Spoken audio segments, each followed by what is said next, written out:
Hello, boys and girls. I am back. And on today's new episode of Party Time Excellent, I have a very special person, and I mean it because this specific guest today, he is an Ironman athlete, a musician, and an author. But most importantly, he is one of the most positive and most inspiring people I had the opportunity to talk for a while now. Please welcome the one and only John Joseph. Enjoy! Party time, excellent! Ladies and gentlemen, look who I have here, the one and only John Joseph. Thank you so much for finding time and the will to do this with me. Thank you. Yeah, no, it's my pleasure, and sorry it took a minute for the stars to align. That's okay. I know you're busy, we're all busy. It's like... Absolutely, we are. Well, I gotta say that I've been very excited to do this for many reasons. Main reason being I'm a big lover of books and reading, and your book was suggested to me by one of my guests here at Party Time Excellent, Derek from Sepultura. Oh, that's my dude. Which book? So he suggested to me the PMA effect because we had a whole conversation about similar topics and everything. And as soon as I finished the conversation with him, I ordered your book and I started reading it. And I think I read that book. I read it all through first time, and then I go partially through chapters here and there, depending on what I need to refresh in my mind. Yes, I suggested this book to my friends that don't even read, just to listen to it online. And I bought probably 5 books and I gave them to all my friends. I gotta tell you. Thank you. No, absolutely. But again, before we start, over here on my YouTube channel, I have different topics and different videos. This specific season is called Party Time Excellent. And John, I would love you to share with us this question I give to everybody. I love to start with this question. What does party time mean for you nowadays? What does party and good time mean to you? Right. Well, I've been clean and sober for many years, so it doesn't involve getting fucked up or taking drugs or... Perfect. To me, I get on a high vibe. I like, cooking food for friends, going to shows, just positive stuff, and party time to me is getting up at 5 a.m. and going to the swimming pool or getting an ocean swim or running. Perfect. Or exercising or writing. I mean, the whole phrase party time means we're doing something that we get enjoyment out of, but yes. I try to get enjoyment out of things that don't bring destruction to my life. Correct. Or the life of others, for that matter, this day and age. So, it's based on positive actions which bring positive results to people's lives, Yes. So you are a big giver. That is something I learned from your books, and that is very admiring. I always consider myself being a giver as well when it comes to especially closer people, but it's so admiring to see how big your heart is and how much you help even people that you don't know, strangers, homeless people, people in need, or just people that you hurt are in need, and that is very admiring. But I want to take a step back and point right here to everybody. This right here, guys, is an Ironman. Let's talk about that a little bit. I love sports a lot, and I really want you to share with us, where do you find the how that driviness, I don't even know how to call it. The drive to constantly go and just never give up, and understand that our body can do more than our brain actually thinks we can do. It's all a mindset, right? Exactly. Tell us I more mean, about that. I follow a lot of like amazing men and women on social media that have done like accomplished amazing things physically, whatever. And, one of my mentors is David Goggins, and he says, even when we think we've given it our all, we've only used 30% of our potential. Okay. So the mind is much more powerful than the body. But what I teach, because I started a coaching business, so the niche that I preach, not preach, but that I teach in is discipline. And I do preach discipline. I'm like, you have to be so fucking disciplined when it comes to stuff like this. Making the time to do all this other stuff. I'm writing another album. I'm writing my sixth book. I just got hired to write a TV show. I'm working on writing an independent film. And just all the other stuff. And then on top of that, to be able to like get in the training to compete and finish an Ironman, it takes a lot of discipline. There's Absolutely.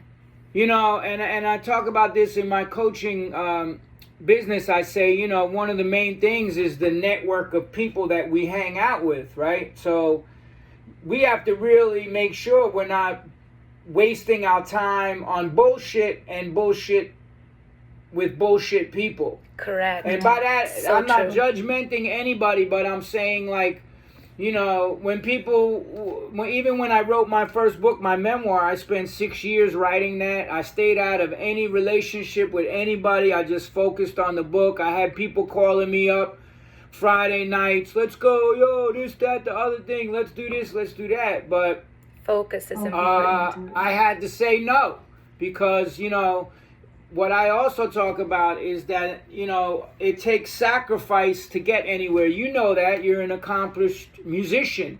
Think about all the sacrifices that you had to make to get where you are. Or anybody. Look at fucking all these bands, that get anywhere, and everyone thinks now, oh, I'm just going to put a video on YouTube and I'm going to be famous. It's fucking bullshit. You have to make sacrifices for your art, for your creativity, for whatever it is that you want to do in life. And, to me, I'm not saying, I don't walk around life going, I'm an Iron Man. It's just one of the things I do to stay disciplined in my life. Like just like I write, I chant, I meditate, I do all this other stuff. Yes. It's just like part of the whole big puzzle, Yes. And I think the key here would be to understand what your goal really is, because there are a lot of very lost people that they don't really even understand what they want and what is their goal, and it feels like they have no purpose. At least that's what they think. I'm surrounded by some friends, musicians, and just friends that are not even connected to the music industry, and some of them, they are very lost people, although they are great friends and great people, but they are very lost because it feels like they have no goal, or the goal they have, it's not theirs. It's like either their partners or in life, or husband or wives, or something else. So that's why they are not driven towards anything. And I totally can support every single word you just said here, because I come from a very, very small country in Eastern Europe, and not many people know about that. Moldova. Oh, okay. I was born in Moldova, and I lived part of my life there. My band is from Moldova, and creating and raising a band in such a small country with such poor, poor everything, poor economy, poor everything. It takes a lot. In fact, exactly. A band from like a smaller country anywhere on the planet will take longer maybe to achieve something, but if you don't give up, you will be there if that's your goal. Right. And I totally agree with you, but it takes a lot of discipline. Now, do you have any amazing recipes? Maybe you narrowed it down. I know because I read your book. There it is, you guys. That's the Yes. book.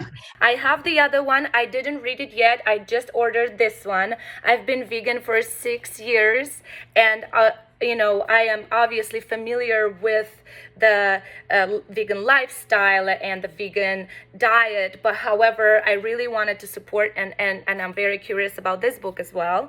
But yes, let's see if maybe we can like narrow it down to a small little recipe for how to stay focused and not lose that focus, besides the fact that cut the bullshit of like partying all the time. Yes, take time to enjoy life, but there are different ways to enjoy life. I love that you always bring up the little the little list of things that you have to do. I do that all the time as well. Right, Anything right. else we want to add to like how to be focused and just Right. Well, the first thing, and you said it, is that you have to establish goals, right? And the thing is, we have to establish short-term and long-term goals, and Absolutely. make sure that we set the bar high, right? So many people go for the low-hanging fruit.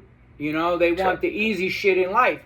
Well, nothing that's worth value in life comes easy. That's a fact. So the first thing I tell people to do, even, I coach CEOs that own multi-million dollar businesses. I coach athletes. I coach and just regular people trying to get through life and conquer their goals and set goals. But the first thing that I say is you have to start visualizing and writing everything down, and visualization is a big part of the whole process. My writing Absolutely. teacher, Robert McKee, said it doesn't exist unless we write it down. So if you look at my system, I have all these cork boards, right? And I talk about the command center, that when I step into my office, it's fucking business. I'm not bullshitting around back here.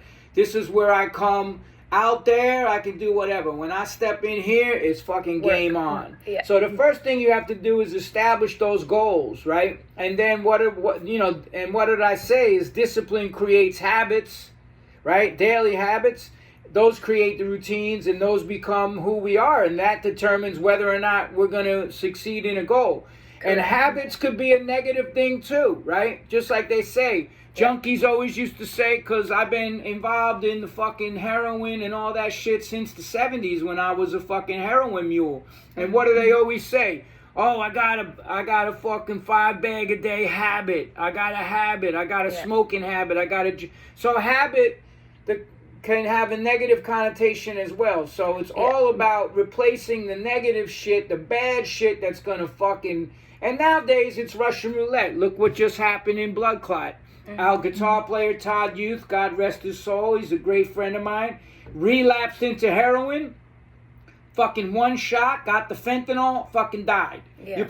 You're playing with your fucking life nowadays. Yes. Even snorting coke or popping pills or whatever the fuck you're doing, you have to ask yourself, where is this action gonna take me? Yeah. See, I don't judge anyone or like whatever the fuck you want to do. I mean, if you get in a car and you're drunk, then that's another motherfucking issue. Because I seen two people shoot up on 11th Street over here, and then in their car, and then try to start the fucking car. And I reached in and took the fucking keys out of the car because they could have killed somebody. Of course. Right? But other than that, what you want to do, that's on you. When you find that you want to have a change in life, just like, that's why they say you can lead a horse to water, but you can't make them drink it. Yes. So I don't ever go out preaching at nobody or anybody. What I try to do is set a good example and say, hey, man, there's another way to life. And some people have to learn through the school of hard knocks. That was me. I had to get knocked on my ass and relapse into drugs and crazy, crazy shit. If you read my memoir, The Evolution of a Cro-Magnon, like I have fucking KOSs on my head from drug dealers, kill on sight. Like it took a lot of fucking lessons learned for me to say, hey, I want to go this other route in life. And that's where taking up Iron Man and writing and all this other stuff, it keeps you focused on positive shit. right? And I say that every day. Like I got a calendar, right? So I write down everything I'm trying to do. I break it down into smaller steps, just like I have 2 back-to-back Ironmans coming up in September, September 18th, and then the next weekend, September 25th in Chattanooga. So that's a big endeavor. So how do we take a big endeavor, or writing a new record, or writing a book, right? We compartmentalize, we break that shit down into smaller, manageable parts, and that gives us a place to start. Yes. So what do you do when we're writing a new song? Oh, I want to write this song. What do you do? As a lyricist, right? We start coming up with a concept. Yes. What is the song going to be about? Then a melody. Yeah. Right? So it's a process. So absolutely. To better yourself in life is a process too. You know, absolutely. eating right. Even you brought up meat is for pussies. That shit is a joke, because I don't even call myself a vegan. And there's a chapter in there called Vegan, the 5-letter curse word, because many vegans are so fucking judgmental. And, they've canceled me out because of that fucking book. Really? Dudes like Joe Rogan and all these meat eaters and all these other motherfuckers were fine with it because they get where I was coming from. Yes. I got the most flack from the fucking vegans. Now, go figure that. A book that's converted bikers, fucking truck drivers, fucking boxers, martial artists, fucking military people, everything. An audience was reached that they could never fucking reach with their bullshit and the way they are. And I converted thousands of people to eating fucking plant-based foods and living a better lifestyle, but that wasn't good enough for them because it wasn't their message the way they wanted to. Yes, because, well, I think, and I totally agree with you, because you rarely hear me ever say I am vegan as well, because when I chose this path, it was more a mental and a body cleaning 6 years ago this summer, actually. And for me, I did it for me, and it was probably the best thing I ever did in my life. And since then, I tried to clean my body in other ways as well. You know, I water fast, and I'm very active. I love sports and all that. And I think changing your diet doesn't necessarily, and I hate all these labels, you know. I don't call myself a vegan, a metalhead, or whatever it is that people or media try to call me, because I think I'm just a human being, and I just love doing certain things in certain way. And yes, of course, I try to be better for the planet. I recycle everything possible. I collect trash when I hike and all that stuff. But however, there are vegan people that they preach the vegan lifestyle to the majority, and that's where you lose the audience. It's like religion. You know, I'm not a religious person, but I have respect for people that are, until they start preaching it to me and making me feel inferior because I don't believe in God or whatever it is. That's called dogma, and that exists that exists in religion, that exists in diet, that exists in working out.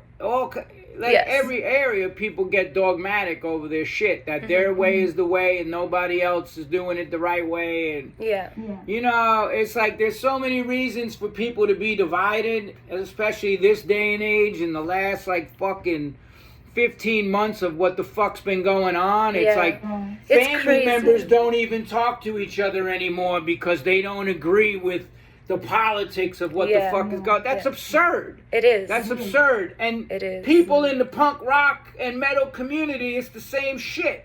Absolutely. Say something they don't like, and it's like, you know, it used to be fuck you, I won't do what you tell me. Now it's like fuck you, do what they tell you. That's what the fuck's going on. And it's sad for sure.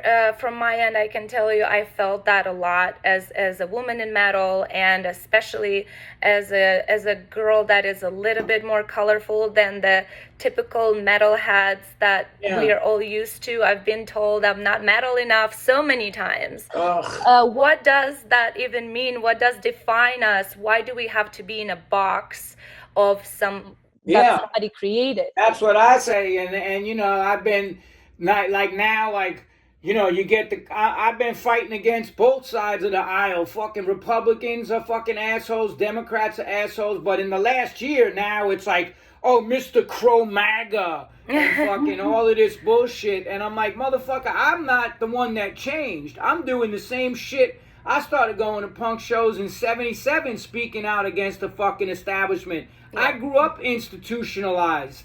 Yeah. So I've been speaking out against it. That's fucking 45 fucking years. Right? And I've been incarcerated. Yeah. Right? Against the system. You want to talk about the fucking system?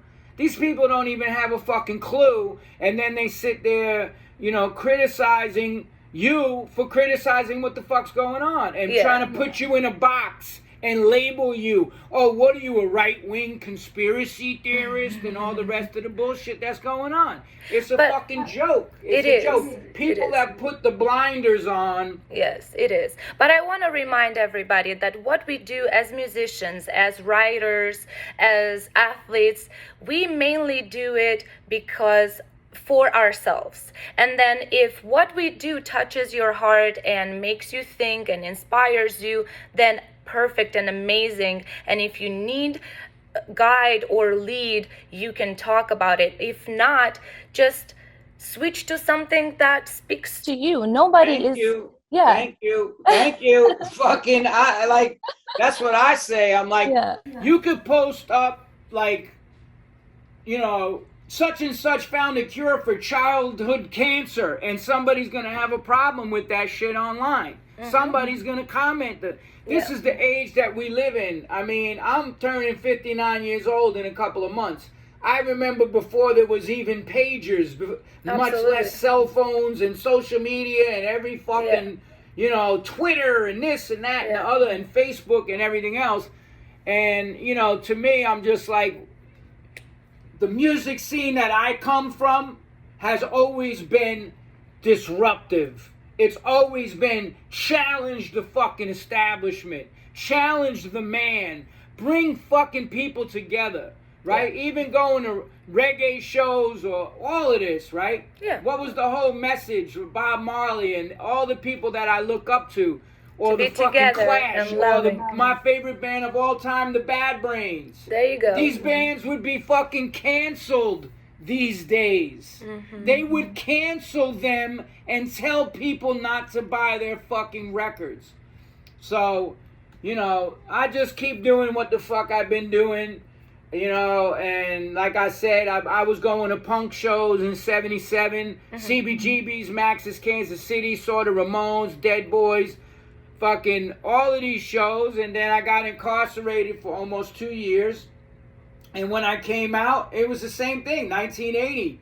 Back going to DC shows and stationed in the military and met the Bad Brains and fucking all the guys from SOA, the Teen Idols, the Untouchables, like Black Market Babies, all the New York bands coming up. Like, it's really like you said, we do it in music because we want to do it. I do the lifestyle I do because I want to do it. I'm trying to, at the end of the day, like I said in the Cro-Mags, we come into this world with nothing but ourselves. And we're going to leave with nothing but ourselves. So we have to focus on us. Stop worrying what everybody else is fucking doing and who you don't agree with, and concentrate on yourself. Work on yourself first. Charity starts at home. That's my message to in all the books that I talk about, and now I just got the 2 new books. Hold on. The Unfuck Your Health, and then my new cookbook.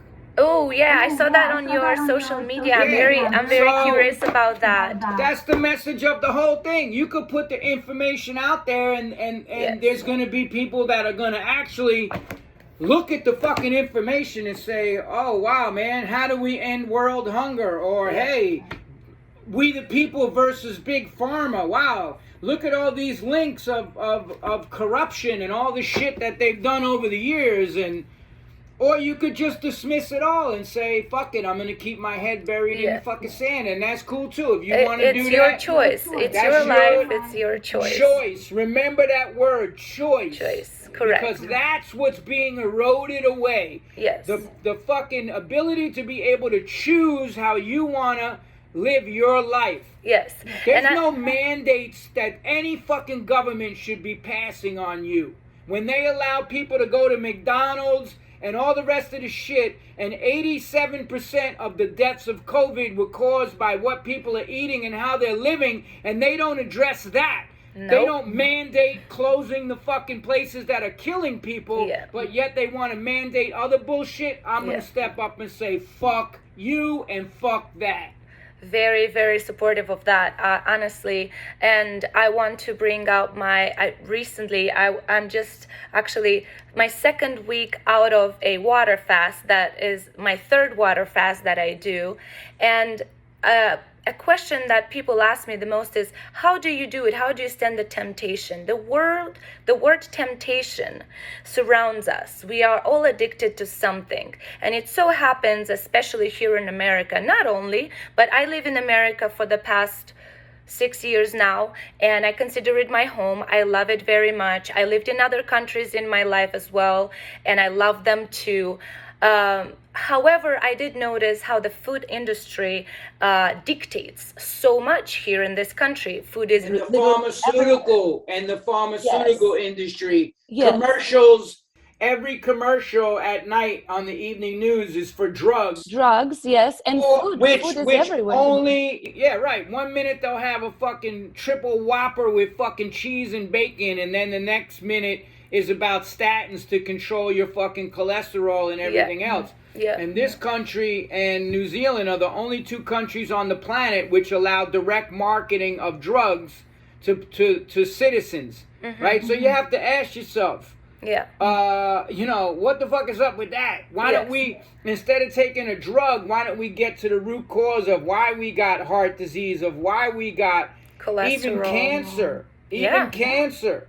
Absolutely. Because most of the cancer is not hereditary or genetic or any of this. Most of the cancer is caused by diet and lifestyle, as is heart disease and a lot of the other problems that are out there. Yes, I can only support what you're saying. I tried my best to study the matter as much as I can, because I want the best for my body, right? And I again, coming back to the food industry, it's literally everywhere, right? And you go to even grocery stores and you can eat inside the grocery stores, their restaurants. And that's not very typical for Eastern European supermarkets or grocery stores, for example, where I come from. However, yes, and the temptations, this word, the addictions, the guilty pleasure, right? What is that switch button that we have to look for in our brain if we don't know how, right? Because it wasn't easy for me. It's not easy for anybody, because it's a habit. Our brain tells us we have to eat or we are gonna die. However, we forget that people can survive without food for months, and the only thing you need is water, but cleaning your body from whatever it is, food, drugs, alcohol, which is also drugs, or other type of addictions. Where is that switch button? I know everybody is very unique, and everybody I'm going to explain it to you through the yoga system, which existed tens and thousands of years ago in India, right? So what does it tell you in the yoga system? You have the 5 senses, right? The tongue, the sight, the ears, the touch, all the vision. So there's 5 senses, right? Yes. So what's above the senses is the mind, right? And above the mind is the intelligence, right? So when the senses dictate, I want to go and eat this shit, and the mind is saying, yeah, go ahead, do it. Or you get this battle in the mind, because that happens a lot too. When I was getting into recovery, I would be like, don't fucking do drugs. And then the other side was like, go ahead, you can quit tomorrow. Right? So there's always this battle going on. So the job of the intelligence is to slow down. And what I said in Meetings for Pussies, and also in the PMA effect, and I call it the stop and think mechanism. We have to stop and say, what is going to be the outcome of ingesting this, right? That's the intelligence. You're looking ahead. You're saying, I could go eat all this shitty fucking food, but what's going to be the outcome of eating that shitty food or getting a fucking wasted on drugs or fucking drinking or anything? The destructive habits, I'm not talking about people that have have a glass of wine and drink a little sociably and have a beer or whatever. I'm talking about motherfuckers that are pounding down. My brother's an alcoholic drug addict, right? So my father was like that, so I'm my father too. We have to stop and think. I call it the STOP, SATM. It's an acronym, the stop and think mechanism. That's what it takes. That's the intelligence taking over the conversation and saying, hey, you know what the fuck is going to happen if you smoke that crack, if you fucking do that heroin, if you drink that beer. What's going to be the outcome if you eat all this shitty food? Your health is going to suffer. You're going to be going to fucking doctors. You're going to have to probably get heart surgery, Correct, but for that, you have to be awake, because people sleepwalk. People sleepwalk and they get into this system and they get used to it and it's comfortable for them. I have friends that they are like, I'm just like that. I just get sick all the time. It's just in my genes. It's nothing I can do, because that's what you trust to think. No growth comes in comfort zones. The growth in life comes from challenging being ourselves. Uncomfortable. And as far as like sleep, it's like, people keep hitting the snooze button, right? That's like a fucking metaphor in life. They just keep hitting the snooze button and putting it off and putting it off and putting it off. But you know what David Goggins said? The snooze button is the fucking dream killer. Because you're not going to get anywhere in life continuously putting shit off. This is the way I live. This is the way I live my life.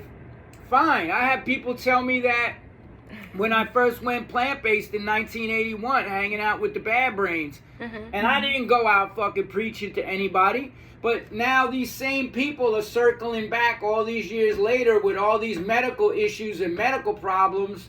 And, it's like, it's never too late to change. No, that's the other thing that people need to realize.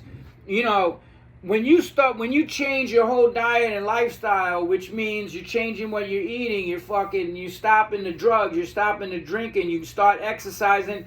Listen, I get thousands and thousands of emails from the books that I put out of success stories of people that were like, wow, I lost 200 pounds. I just did my first half Ironman. I just fucking ran a marathon. I just did this. I just did that. Like, my life totally changed. And all I said to them is, hey, you get the credit. You showed up. All I did was put the information out there. But you're the one that fucking did the hard work. Inspired. You get the credit. You showed up. You made the changes. I can't hold your hand through the process every single day and all this. You gotta, it's like they say in the streets of New York, knuckle up and guard your fucking grill. It's getting fucking real out here. When they're saying now that a majority of the COVID deaths were caused by this, right? And we're not done with all these viruses and all the rest of this shit that's coming. Look at all the shit that came out of the industrial animal agriculture shit. All the bird flu, this flu, that flu. We're not done with this shit. So what's the best protection? Natural immunity. Natural immunity is the best protection, but you're only going to get that. You let the immune system do its job. My immune system is like a special forces soldier that I've been fucking training and feeding for 40 fucking years. And you know what? It did its fucking job. Absolutely. When I released that motherfucker, and this shit started in 2020, right? And New York was the epicenter. I was walking around out on the fucking streets. I didn't go fucking hide in my house.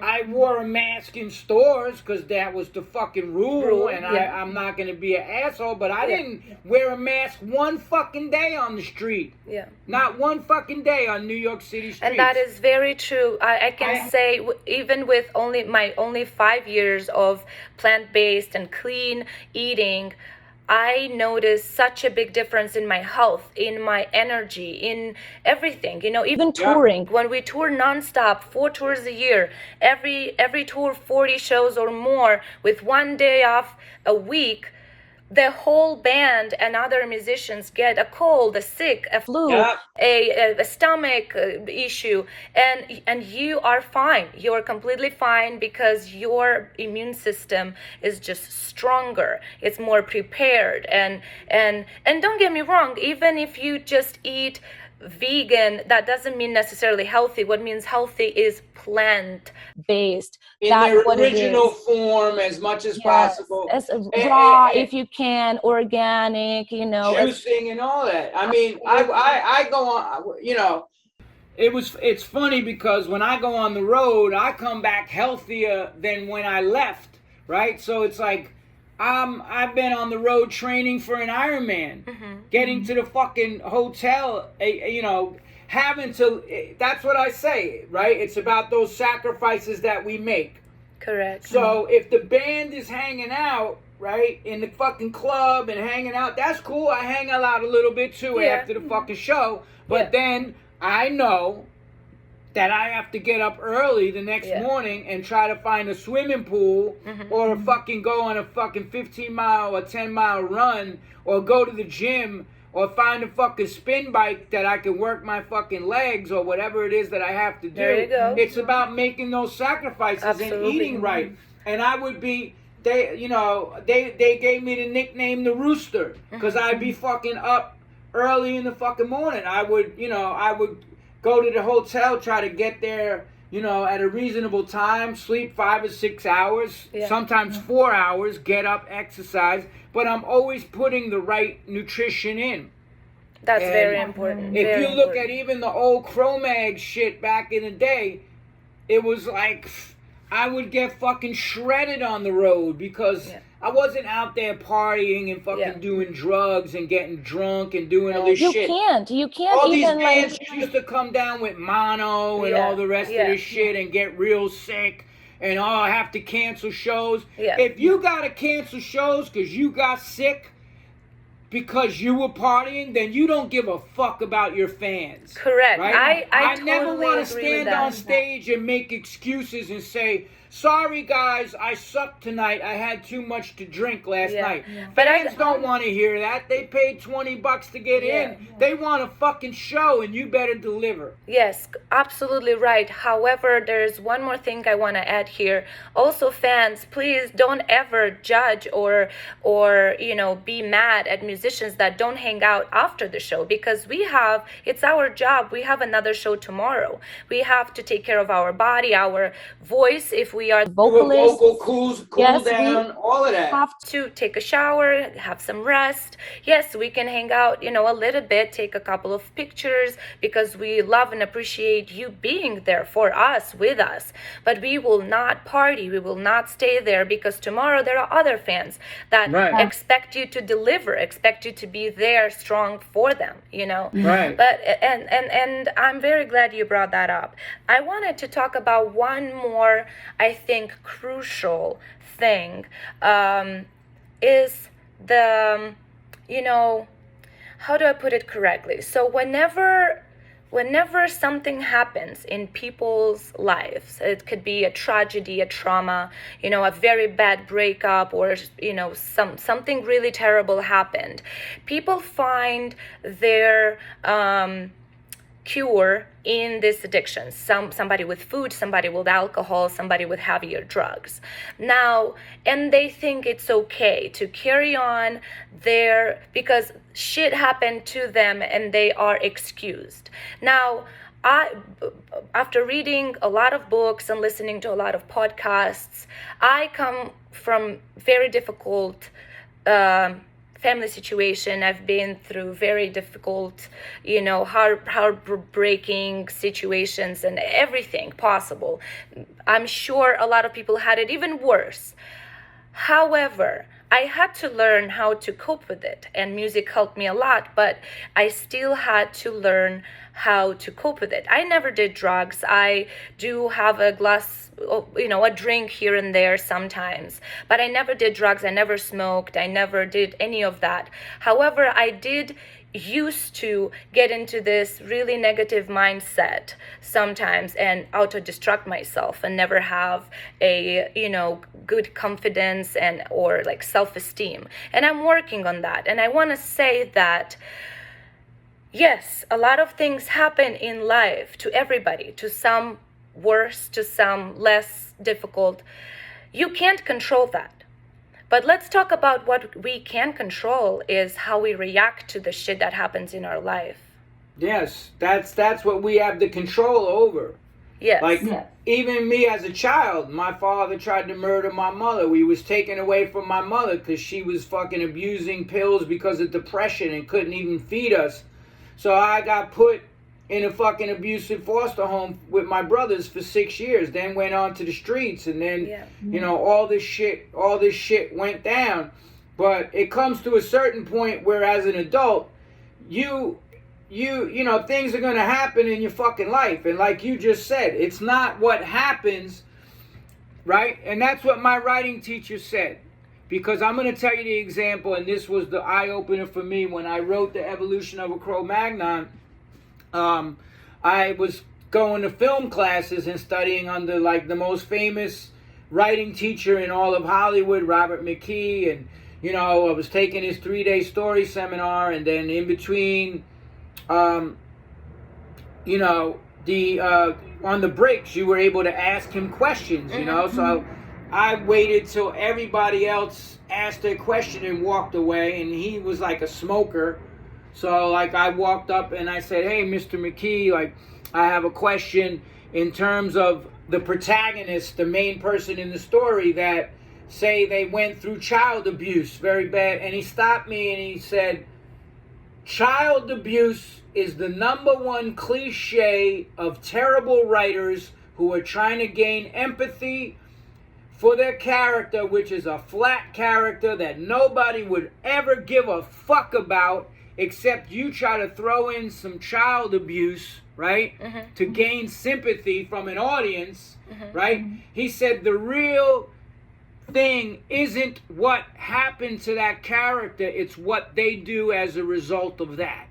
That story. And that was like, I even get goosebumps to this day thinking about what he said, because that's when the light switch came on. Yes.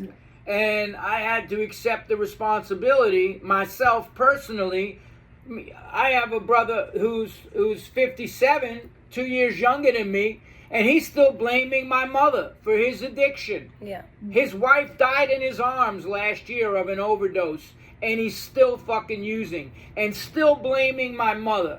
And you know what I tell him? Pull your fucking pants up and be a fucking man. Yeah. Stop fucking blaming everybody else for your problems. Accept the blame, like I said in the PMA effect, and accept the responsibility. Yes. That's what it comes down to. Everybody So goes important. through shit in life. That's the material world. Yes. What are you going to do as a result of the hardships? Are you going to fucking cave in and give in to addiction and all the rest of this other shit? That's or are the you going to easy- stand that's the up easy and way. fucking fight? Yeah, but it's not the easy way, actually, because all of that comes with repercussions. And those repercussions could even be death at this point. True. Right? My brother's been in 10 comas and almost died. They can't even believe he's still fucking alive. So there are repercussions. There are there is a price to pay. It's not the easy way out. It's actually, it's so much worse than that, because if you have a problem and then you go get fucked up and you don't deal with it, guess what? That problem's still waiting for you there, and it's multiplied tenfold. Yes. It becomes worse. Deal with the problem head on in a sober mindset and work through it and take the steps necessary to overcome that fucking issue. That's what, I lived 2 years as a monk. That's what I was told. And it just shows how crazy the material world could get, because after all the growth that I made all through the 80s and all the information and living as a monk and plant-based and raw foods, when my fucking so-called friend and band member ripped me off in fucking 87, I succumbed to fucking addiction. For 2 fucking years, 88 to fucking 90. I used it as an excuse almost subconsciously. Yeah. Quit the fucking Cro-Mags and just went down a real negative path. But then, and then all of a sudden, people are looking to fucking kill you, and you're killing yourself, and you have to say, hey, you know what? This ain't the fucking way. It has to be that stop and think mechanism has to kick in. And Absolutely. For me, it took, like I said, people say you can't, once you hit rock bottom, I was below the fucking rocks. Mm-hmm. I was with the worms and the fucking maggots. It's never too late. I was under the rock, and I was able to climb out from that. Everybody looks at, oh yeah, you've done all this stuff, here it is 2021. But has motherfuckers seen what has gone on from childhood all the way to fucking now? Yeah. Those constant battles, those gaps between expectation and result, where I thought I knew what was going to happen and life throws you a curveball. Mm-hmm. When that's the power of story. Life, we always take an action, we think we know what's going to happen. And the universe throws us a curveball. Nope.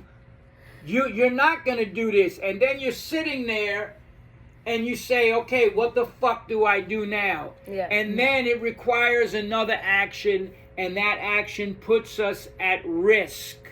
And that's what life is about. If we don't accept risks and take risks, we don't get anywhere. People that play it safe in life, look at you. You came from a small country. You invested everything in your fucking music. I think, what do you live in? LA now, right? Las Vegas. Yeah, right. So you fucking, all the shit you had to endure, and all the risk taking. Think about that. So when somebody says, oh, you got it real easy. Oh, yeah. Like somebody told me online, yeah, you got a white privileged life and all this bullshit. I'm like, motherfucker, you better do some motherfucking research. Yes. Okay? Because where I was locked up, I was the only white motherfucker in the entire fucking maximum security fucking facility. Yeah. So, they don't know, and it's easy to judge. It's easy to point fingers. So I think you guys remember never to judge, because you never know what that person's been through and what are that person's battles at the moment. Well, that's Don Miguel Ruiz says, don't take things personally in the 4 agreements. So somebody may come out of their face and say a whole bunch of shit to you, but you have to pull back, and I still have a problem with that one, because I'm old school New York. When we had shit, it wasn't on the internet. Mm-hmm. If somebody said some shit, it was up close and personal response. Now motherfuckers are just like this. Yeah. So I try to say, what's this person going through in their life that they feel the need to say this type of shit? Yeah. And most of the time, they're suffering and they're not living a good life, and then they lash out at other people. Yeah. So that's a great book, and I highly recommend it. Don Miguel Ruiz, The 4 Agreements. I saw him speak when I got... Thank you. Yes, we'll look it up. Off the drugs. And somebody got me tickets on my birthday to see him speak. It was life-changing. And the 4 agreements: don't take things personal. Always do your best. Be impeccable with your word. And don't make assumptions. Yeah. It's an amazing book. It seems simple, but The real difficult part is when you put those simple practices into day-to-day life. Yes. Very true, very true. Well, thank you so much. I think I'm going to ask you my last two questions that are normally the way I end this episodes. And the first question is there a question you are asked over and over again by interviewers, or maybe even just everyday life people, friends, that you are very tired to answer? Something that is already so obvious, or it's out there online everywhere and people just keep asking and you're like, okay, again? We all have that one question. So I'm curious what it is for you. Is there ever going to be a Cro-Mag reunion? Okay, there it is. No, never. Been there, done that, got ripped off, got burned. Don't ask That that ship anymore. done fucking sailed. Okay. If you don't know the history, look it up. Look it up. All right. Okay. Well, what is the question that you wish people would ask more and will be more curious about? It can be something more personal about you or about the things that you write about. Is there a question that you're like, man, I wish people were more curious about this specific topic? I have to say, you know what question I get asked a lot? If you could change anything in your life, would you? And I always say no, I wouldn't change a fucking thing, because everything that brought me to the point where I'm at in 2021 was a result of those circumstances that brought me to this path. But what really helped me throughout the whole thing was the meditation, the yoga, all of that stuff.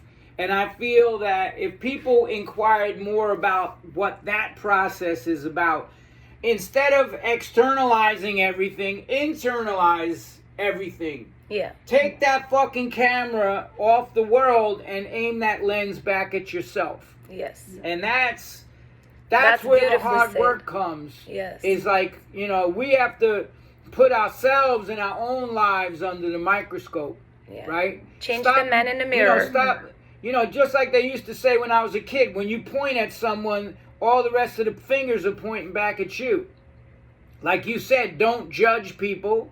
Mm-hmm. And I just feel that if people inquired more spiritually, not religion. No.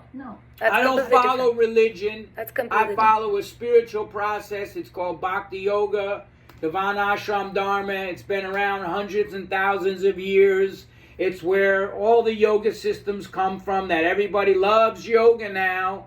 But let's get to the root of where all that yoga comes from and what it's designed for. Yeah. Those are the questions we need to be asking ourselves. How can we better ourselves as a human being, right? Yes. Like I always say, you know, people say PMA, but I'm like, yo, PMA starts on the plate.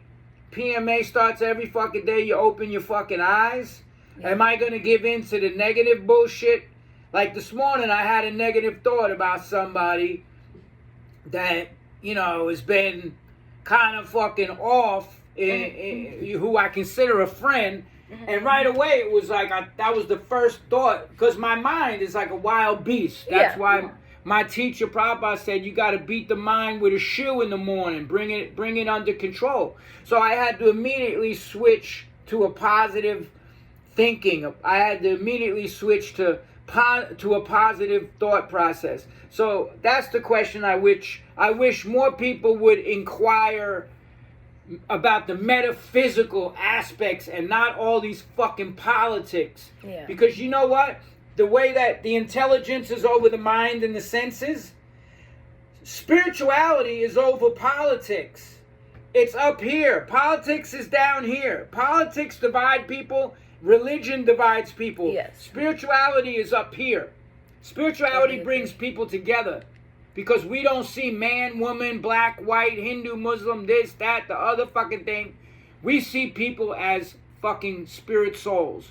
Aham Brahmasmi, that's the highest teaching. That's what we should be going for.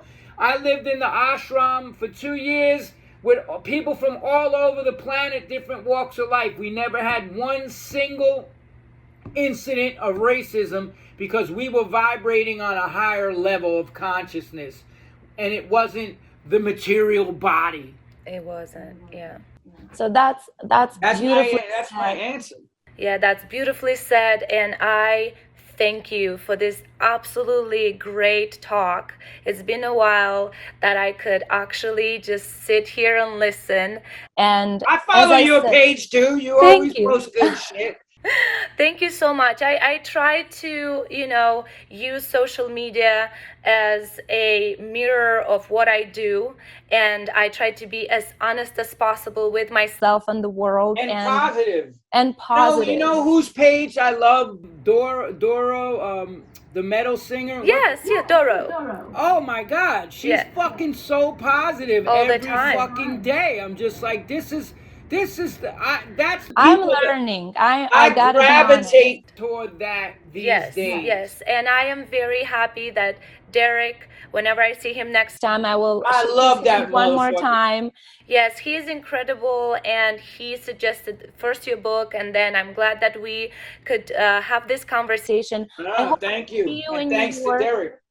And yeah, whenever we have shows in New York, you are welcome to come. I would And gladly be there 100%. thank you so much for your time. Seriously, this was Thank you. beautiful. I think everybody is gonna love this, and if you guys are more curious, there are gonna be links below with books and a lot of things and places you can find more about what John Joseph is trying to share with the world, and this makes you immortal. I thank you for your work. I thank you for your art, For your music and for your Thank books. you. Seriously. Thank you. And thank you for what you do, because, it's up to us now as the people, all the stuff Bob Marley said about bringing people together and the power of music, and just all of that message.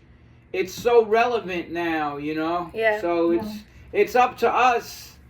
Especially, I know there's a lot of people in the music community that are gonna listen to us. It's up to us, man. Music brings people together. Absolutely. Look at all the amazing people that we've met and amazing places we've gotten to go.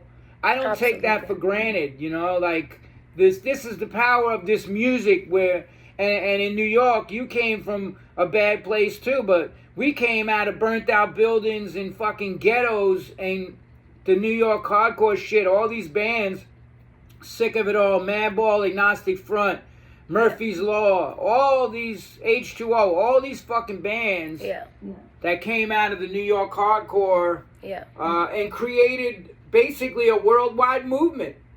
It's beautiful. Absolutely. Around friends that stick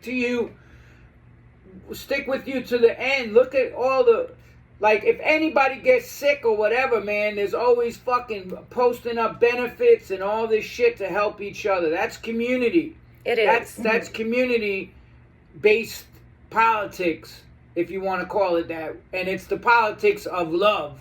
Yeah. We fucking care about each other, and that's what we need to get back to. Stop all this infighting. If you don't agree with somebody about something, fine. Move on. Find something that you have in common. Let's talk about Metallica's fucking Kill 'Em All album. What the fuck? Totally. Whiplash. Holy fucking shit. Totally agree. Thank you so much one more time. Thank you.